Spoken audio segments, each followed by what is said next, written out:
시기에 따라서 정신적으로, 정서적으로 겪는 어려움이 좀 다를 것 같아요.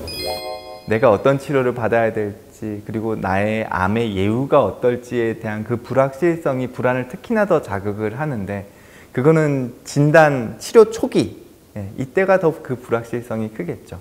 근데 치료를 하다 보면 내가 이 치료를 그래도 감당해낼 수 있겠구나. 그리고 여러 가지 추가적인 의학적인 정보들이 생기면서 내 암이 적어도 관리될 가능성이 높겠구나. 혹은 어떤 방향으로 가겠구나라는 거에 대한 것들이 생기기 때문에 불확실성이 좀 줄면서 불안도 좀 줄어드는 측면이 없지 않아 있습니다. 근데 그 다음에는 내가 이걸 받아들이는 과정 속에서의 이제 또 다른 정서적인 부분이죠. 우울과 관련된 부분이 조금 더 커진다라고 해요. 그래서 치료 후반이나 치료 이후에는 우울과 관련된 영역, 그런 것들이 근데 단순하게 내 기분이 우울해요 라기보다는 더 피로감을 느끼고, 뭔가 더 하기가 싫고 의욕이 떨어지고, 그리고 경우에 따라서는 집중력도 떨어지는 것 같고 기억력도 떨어지는 것 같아서 내가 치료가 다 끝났음에도 불구하고 뭔가를 못할 것 같아 라는 식으로 경험하시는 것들, 이런 것들 역시도 상당 부분 우울에 의한 영역이긴 하거든요. 그래서 그런 부분들에 대한 도움이 이제 이후의 일상생활을 어떻게 하면 회복할 것이냐, 내가 암 이전의 역할로, 암 이전의 생활로, 암 이전의 관계로 어떻게 하면 내가 돌아갈 것이냐에 대해서 되게 중요한 영역이다라고 할 수 있겠죠. 그 이후에는 아무래도 이제 암 재발에 대한 불안, 그게 다시 또 불확실성으로 나타나거든요. 그게 언제 가장 심하시냐 하면 암 치료의에 주기적으로 이제 다시 검사를 받으시는 시점이 오게 되면 그 불안이, 잠재되어 있던 재발에 대한 불안이 자극을 받아서 올라오게 되시고요. 분명히 암과 관련해서는 좋은 경과를 밟아가시는 분들도 있지만 재발이나 진행암의 진행으로 인해서 안 좋은, 좀 더 이렇게 죽음에 대한 것들을 받아들여야 되는 상황으로 가시기도 하죠. 그 부분에 있어서의 접근 방법도 분명히 달라야 되기는 할 겁니다. 그거를 예전에 이제 호스피스라는 표현으로 썼고, 아직까지도 호스피스라 그러면은 이제 큰 병에서 임종을 맞이하는 과정에서 도움을 받는 기구로 이해하시는 분들이 많으실 텐데요.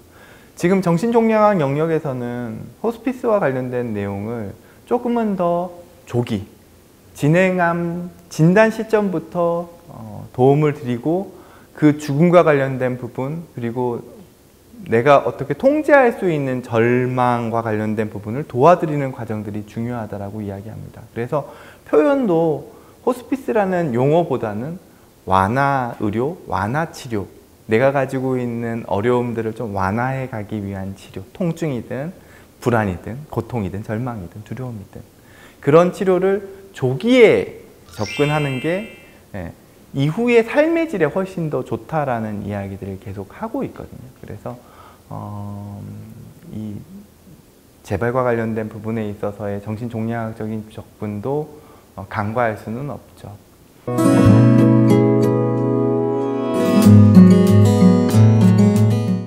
그렇다면 이런 그 접근에 드는 또 비용도 있을 것 같은데요.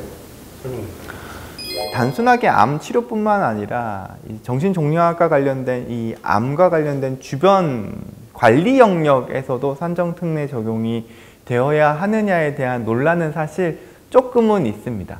근데 기본적으로 대학병원 내에서는 다 산정특례 적용을 받으실 수 있기 때문에 대학병원에 연계되어 있는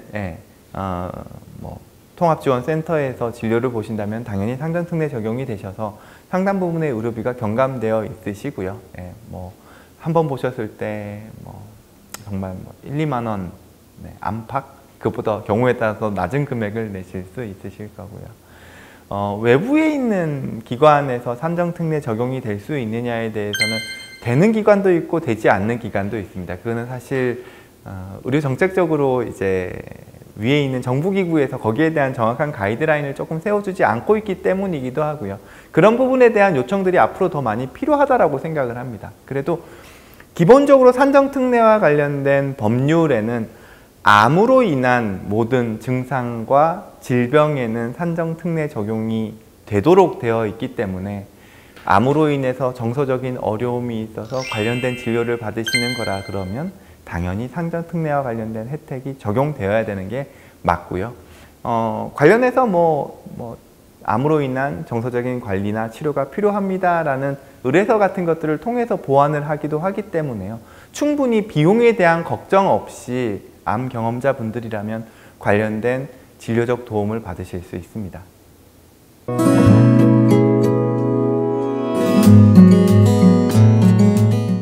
암 환자도 그렇지만 주변에 함께하고 있는 가족이라든가 친구, 그들 입장에서도 도움이 되고 싶은 마음이 간절하고 클 텐데 실질적으로 어떤 도움을 좀 고민하고 실천할 수 있을지. 우리 가족이 지금 암에 걸렸는데, 내 친구가 암에 걸렸는데 어떤 이야기를 해줘야 되고 어떻게 도움을 주면 좋을까요? 정답은요, 물어보시는 거죠.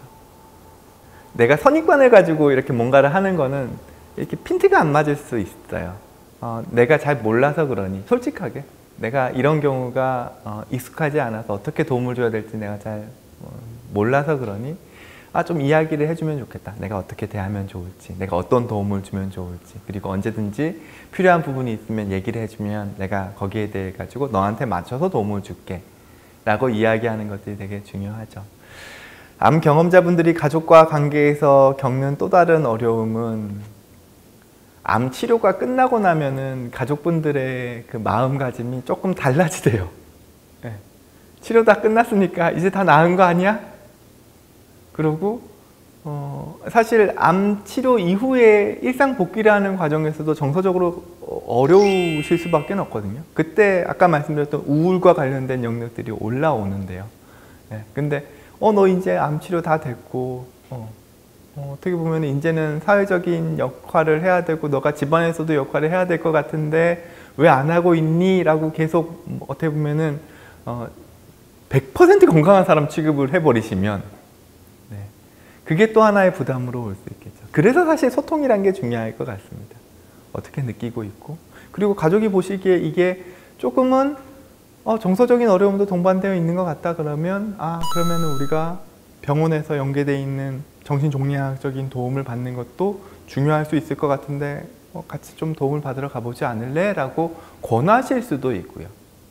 그렇게 소통에 대한 과정이 가족이나 지인들에게는 가장 중요할 것 같습니다.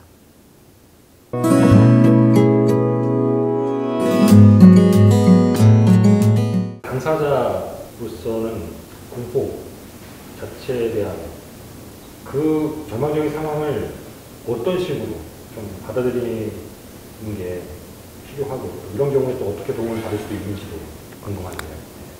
그렇죠.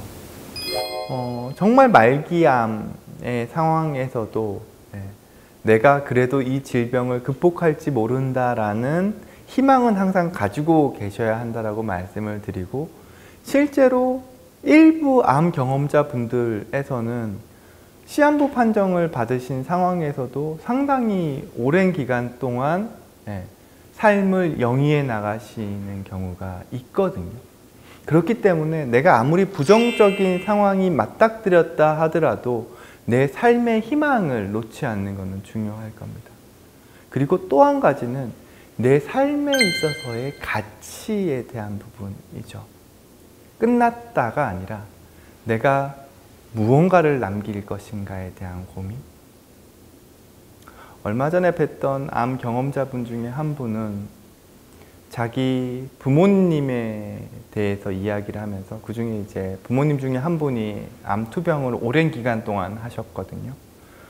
그 암 투병 기간 동안 옆에서 바라보면서 얼마나 힘들었겠어요, 가족 입장에서. 그러면은 가족 입장에서도 정서적인 어려움이 생기거든요. 근데 그 과정을 부모님, 그 암 경험자분께서 돌아가시고 난 다음에 그 자녀가 회상하기로 우리 부모님은 암이라는 고통 속에서 끝까지 삶의 의지를 놓지 않으시고 견뎌내신 강하신 분으로 기억하고 있는 거예요.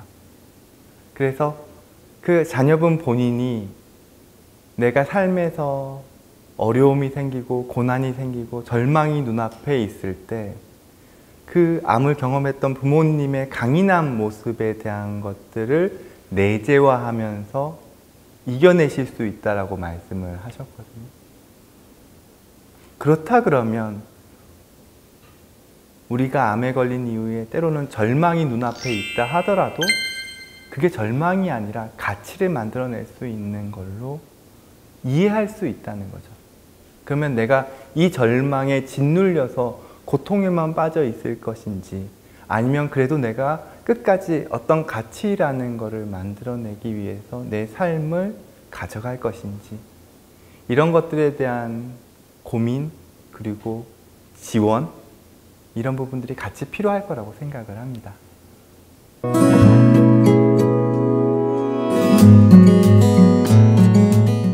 그런 암 경험자 그리고 가족들을 위한 지지나 격려의 한마디 좀 남겨주시면. 암이 더 이상 우리 밖에 있는 낯선 대상이 아니라 우리 삶의 공간에 있는 대상이거든요. 그렇기 때문에 암 경험자뿐만 아니라 우리 일반적인 사회의 시선 역시도 암에 대해서 조금은 더 적극적으로 고려해 나가는 것들이 중요하다고 할 수 있죠.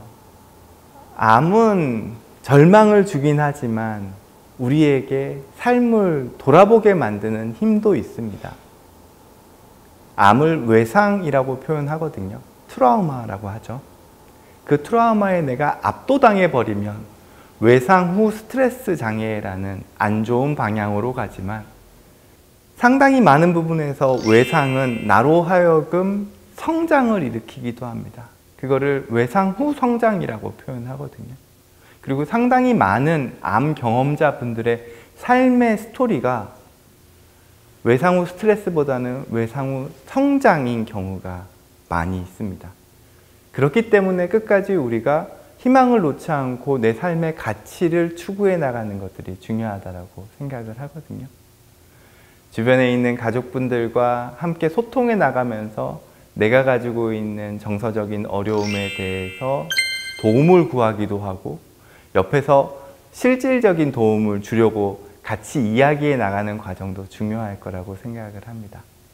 그리고 그 과정 속에 필요하시다면 언제든지 정신종양학과 관련된 도움을 요청하실 수 있는 길들이 열려 있기 때문에 암 경험자분들이나 그 주변에 있는 가족분들, 지인분들께서도 이 부분에 대한 것들을 같이 알고 계셨으면 좋겠습니다.